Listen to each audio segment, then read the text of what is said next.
ইসলামের প্রারম্ভিক যুগে হজরত ওমর ইবনুল খাত্তাব রাদিয়াল্লাহু আনহু ছিলেন কুরাইশদের একজন প্রভাবশালী নেতা। তিনি ছিলেন সাহসী, দৃঢ়চেতা ও ন্যায়পরায়ণ। কিন্তু শুরুতে তিনি ইসলাম ও নবী মুহাম্মদ সাল্লাল্লাহু আলাইহি ওয়াসাল্লামের ঘোর বিরোধী ছিলেন। তিনি মনে করতেন ইসলাম মক্কার ঐক্য ভেঙে দিচ্ছে এবং তাদের পূর্বপুরুষদের ধর্মকে হুমকির মুখে ফেলছে।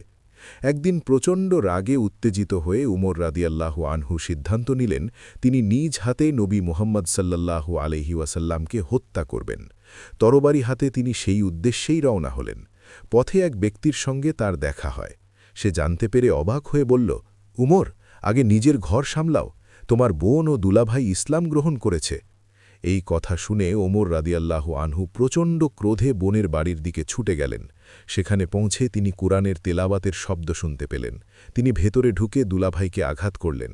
বোন এগিয়ে এলে তাকেও আঘাত লাগে এবং তার রক্ত ঝরতে থাকে। সেই দৃশ্য উমরের হৃদয় কাঁপিয়ে দিল। তিনি শান্ত হয়ে বললেন, তোমরা কি পড়ছিলে, আমাকে দেখাও। বোন বললেন, তুমি পবিত্র না হয়ে এটি ছুঁতে পারবে না। উমর রাদিয়াল্লাহু আনহু অজু করে কুরআনের সেই আয়াতগুলো পড়লেন। সূরা তাহার বাণী। আয়াতগুলো তার হৃদয়ে গভীরভাবে আঘাত করল। তার চোখে পানি চলে এলো। তিনি বুঝতে পারলেন এ কথা মানুষের কথা নয়, এ আল্লাহর বাণী। সেই মুহূর্তেই উমরের হৃদয় বদলে গেল। তিনি দৃঢ় কণ্ঠে বললেন, আমাকে মুহাম্মদ সাল্লাল্লাহু আলাইহি ওয়াসাল্লামের কাছে নিয়ে চলো।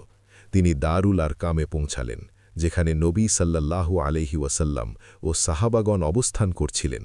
ওমর রাদিয়াল্লাহু আনহুর আগমন শুনে সবাই শঙ্কিত হয়ে পড়েন, কিন্তু নবী সাল্লাল্লাহু আলাইহি ওয়াসাল্লাম অটল বিশ্বাস নিয়ে তাকে সামনে আসতে বললেন।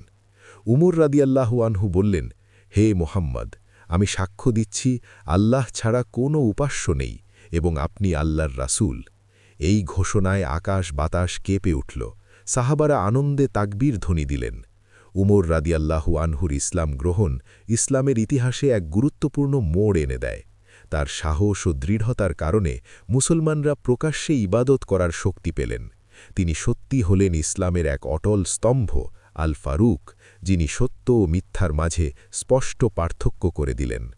ভিডিও দেখার জন্য অনেক ধন্যবাদ। ভিডিওটি ভালো লাগলে লাইক, শেয়ার এবং সাবস্ক্রাইব করুন।